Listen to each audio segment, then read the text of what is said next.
私の名前は東子。現在20代半ばの主婦で、夫の昭人とは結婚してから半年が経つ新婚夫婦だ。世間一般的には、女性より男性の方が稼いでいるイメージが強いだろう。しかし、うちではそれが逆だった。私は、とあるアパレルブランドに勤務しているのだが、20代半ばにして手取りは月に30万以上。一方で夫は手取りだと20万そこそこで、私とかなり差が開いていた。しかし、夫はそんなこと気にしないと言い、家事も手伝ってくれるなど積極的な人で、私はそこに惹かれたのだ。稼ぐというのも大事だが、家族を大切にし、いろいろと家のことに協力的な人の方が、結婚した後は幸せだろう。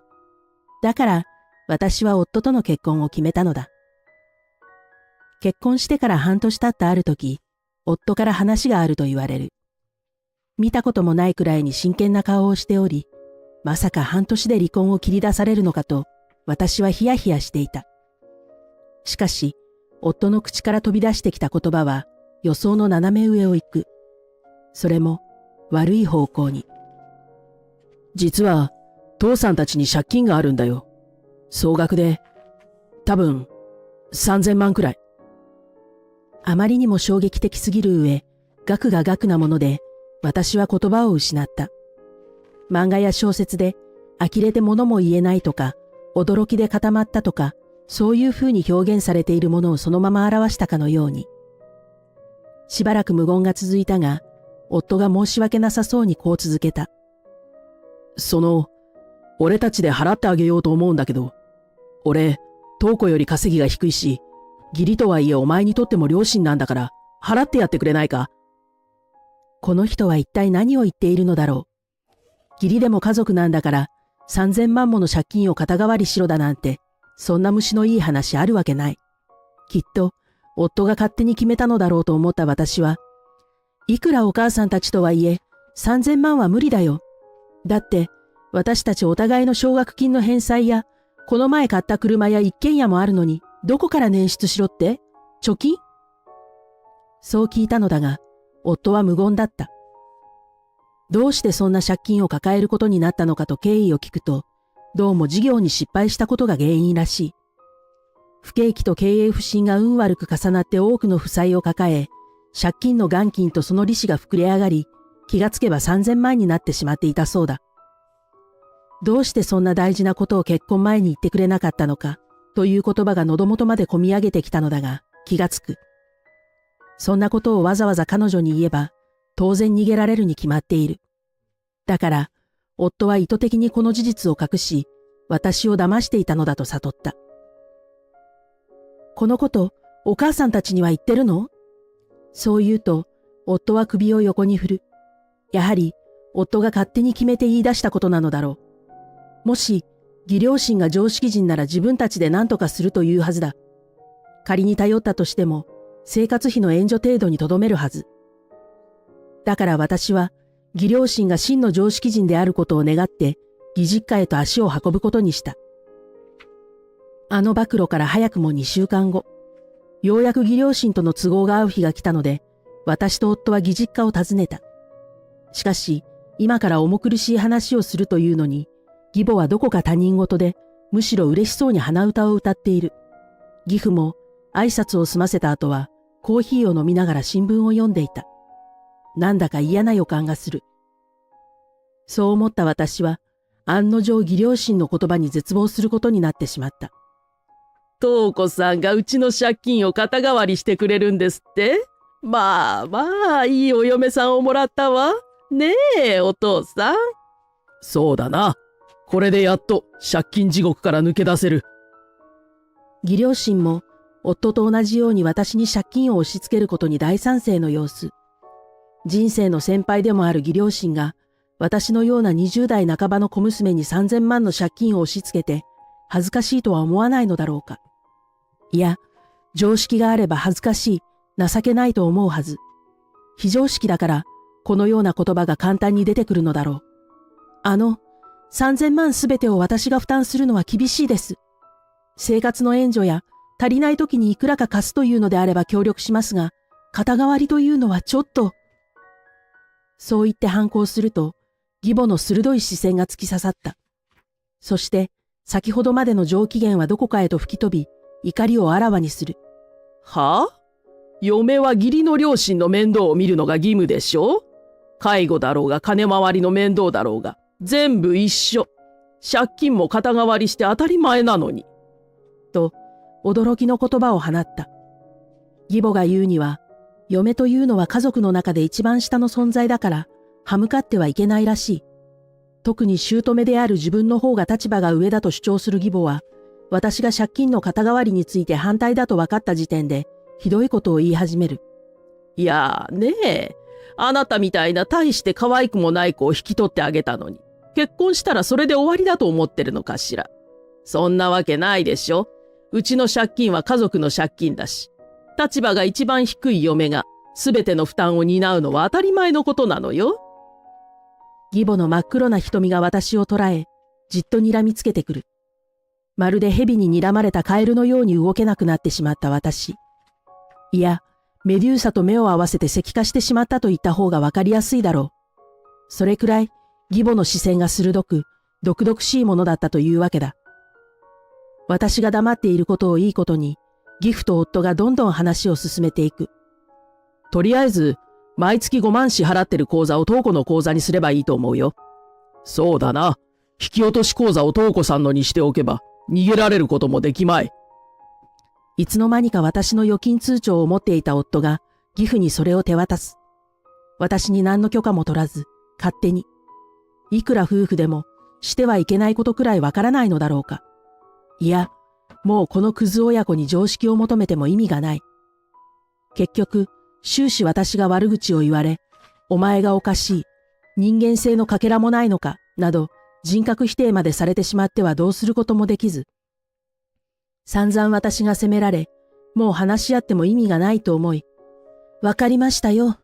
もう勝手にしてください。とだけ言って、ため息をついた。止めたってあの人たちはどうやってでも私に借金を押し付ける気だ。夫に至っては、勝手に通帳を持ち出して引き落とし口座の変更までしようとしている。なら、こちらだって好きなようにやらせてもらおうと思った。目には目を、歯には歯を。好き勝手には報復を。そうして始まった悪夢は数年にもわたって続いた。最初は5万だけ支払いをしていると聞いて変だと思い、確認したところ、支払っていたのは利子だけで元金が減っていない。だから、終わることのない借金地獄に陥ってるのだと私は即座に思った。まるでやり方が裏社会の金貸しのようだが、金額が金額なので仕方がない。とりあえず、私は夫にこれからの生活について条件を提示していた。あなたの給料から5万だけお小遣いを引いて、あとは生活費に充てるわね。それと、生活水準は下げるから、外食とか遠出もなし。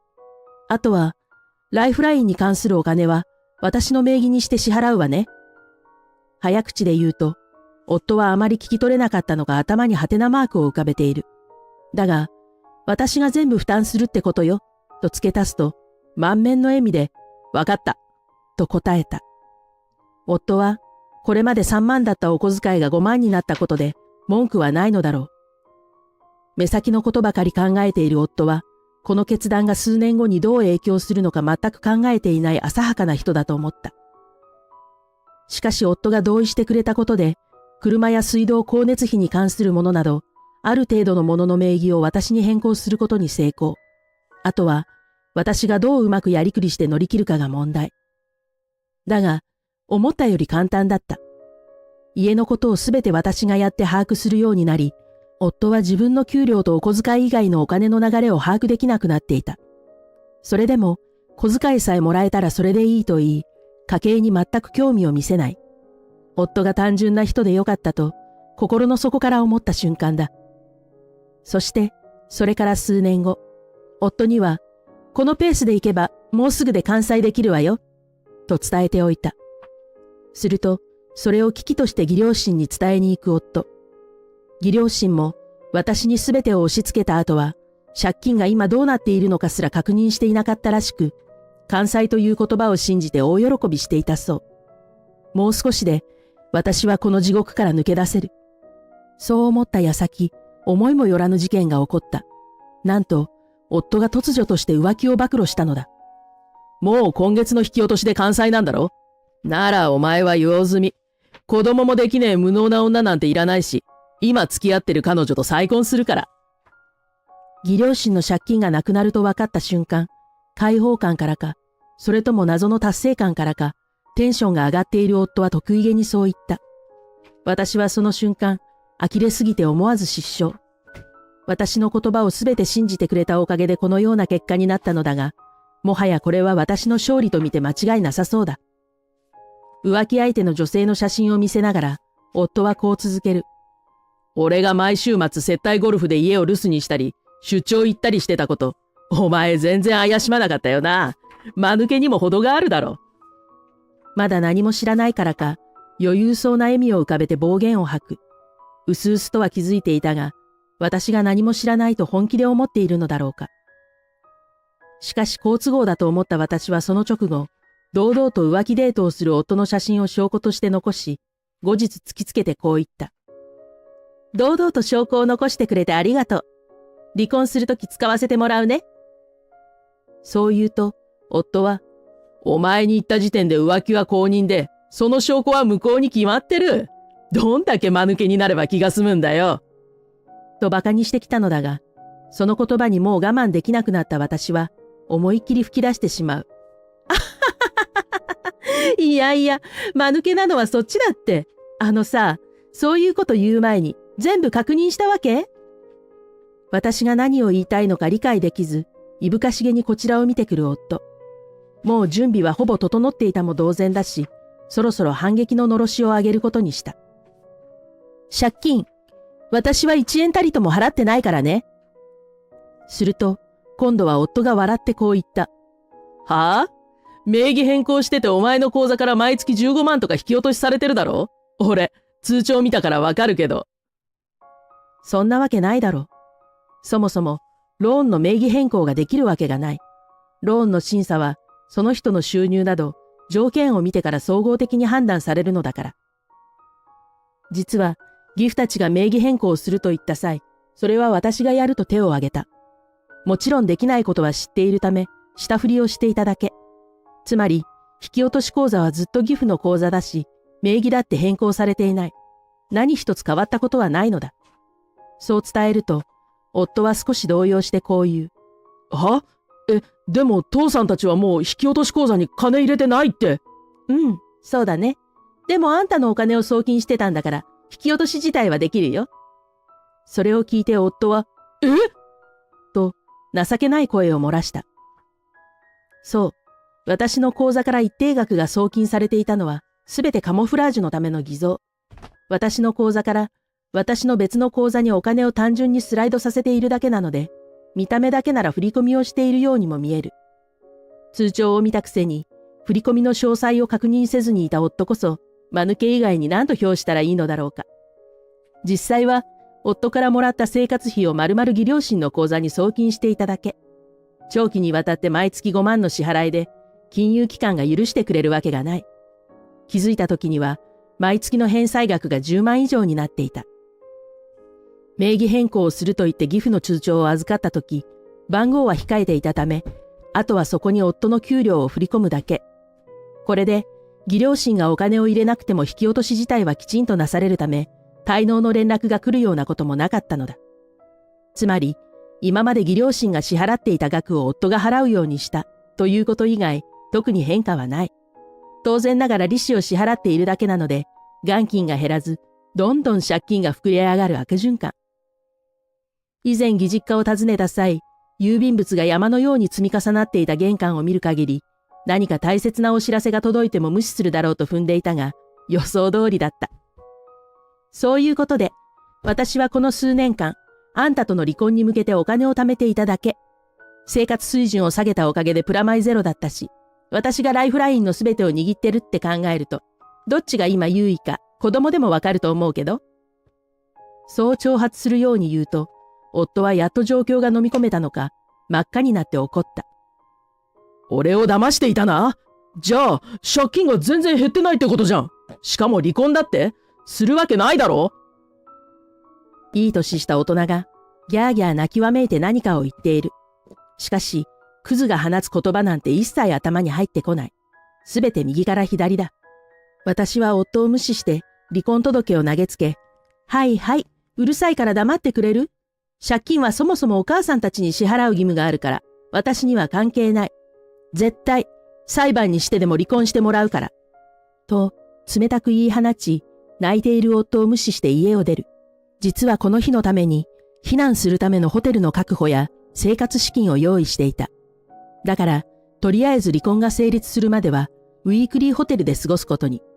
もちろん、支払ってやる義理もないため、予定通り電気、水道、ガスなど、すべてを止めてやった。それから何度か夫たちによる鬼伝の嵐の被害に遭ったが、着信拒否にすることであっさり嵐が去る。そして、弁護士とも話し合いを重ね、まずは離婚協議に持ち込んだ。だが、当然夫たちが離婚に同意することはなく、むしろ私が騙したから慰謝料を支払えと意味のわからないことをごね出す。それを聞いていた弁護士も呆れていた。これで拉致が開かないことがわかり、すぐさま調停に。私には貯金もあるし、経済的な余裕がある。だから、こういった調停にも強い弁護士をあらかじめ選定していたため、自信があった。だが、夫たちに弁護士を雇うような余裕は一切ない。結果として、裁判所が間に入ったことにより夫たちは萎縮し、意外にもすんなりと調停は進み、数ヶ月ほどで離婚に合意してもらえた。離婚の際、今ある現金の財産分与はなしで家は売却し、こちらは半分にするという条件で夫は同意。現金がかなりあったため、そこに浮気の慰謝料も十分含まれるから、別に慰謝料を請求することはないと言ったら、あっさり同意してくれて助かった。どう考えても私に多くのお金が渡るというのに、やはり目先のことしか考えていない浅はかな部分は変わらず、身を滅ぼしていることに自覚もなさそう。多少でも現金が欲しかったのだろうか。そんなはした金で喜ぶ夫たちを見て、ため息がこぼれた。離婚後、私は逃げるようにして実家へと戻ることに。家族にはすべて打ち明けていたため、快く私の帰りを受け入れてくれた。だがその直後、突然家に元夫と元義両親たちが突撃してくるという事態に。何がしたいのかと思っていると、元夫は土器を含んだ声でこう叫んだ。お前、リナに何か吹き込んだんだろう。俺、リナに捨てられたんだぞ。リナというのは、元夫が浮気をしていた女性の名前。先ほども言ったが、私は浮気にうすうす気がついていた。しかし、そうとも知らない元夫は、もう私を捨てることが決まっているからか、私の前でも平気で彼女の名前を口にすることも。だから、彼女のことは、かなり詳しく調べることができていたのだ。彼女、何も知らないって感じだったから、私が親切心で言ってあげたのよ。昭仁は私の夫で、義両親は3000万の借金を抱えてるって。そう言ったとき、彼女は目を丸くして驚いていた。本気で昭仁のことが好きだったのだろう。彼女はショックで涙まで流し、怒りの形相を浮かべてある言葉を私に残していた。彼女からの伝言よ。二度と近づくな、クソ野郎、ですって。そう言った瞬間、元夫は怒りに身を任せて玄関のドアを思いっきり叩き、規制にも似た怒りの言葉を叫ぶ。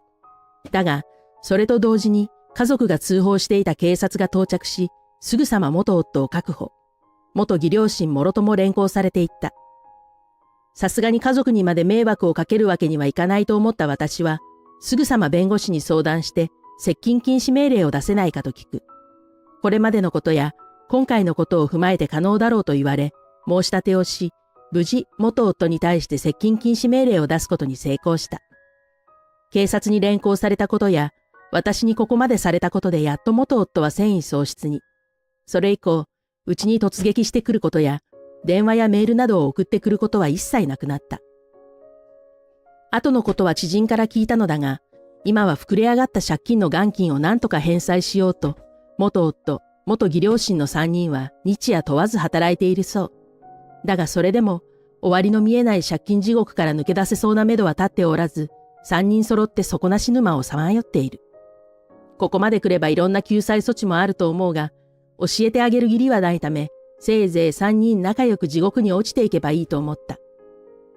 その後、私はずっと準備していた自分のお店をオープンさせることに。どうして私が手取りで毎月30万ももらえていたのかというと、実は起業してアパレルブランドを立ち上げた姉の補佐役をしていたからだ。私が大学4年生の時に姉の店が大成功して、私は姉の会社に就職することに。そして、姉の近くで経営を学び、30代になった今、満を持して姉のアパレルブランドの姉妹店を作って経営者になったというわけだ。また、あのクズ男との子はいらなかったため、内緒で否認をしてたがゆえに妊娠しなかっただけ。だから妊娠する能力自体はある。そして、30代半ばで再婚した、会社を経営する40代の男性との間に2人の子供を設け、協力しながら家事育児をし、お互い仕事にも力を入れて奔走。この幸せをつかむのに何年もの月日を費やしてしまったが、結果的に私は今、とても充実した毎日を送っている。子宝や素敵な男性にも出会えたし、それだけで今は十分だ。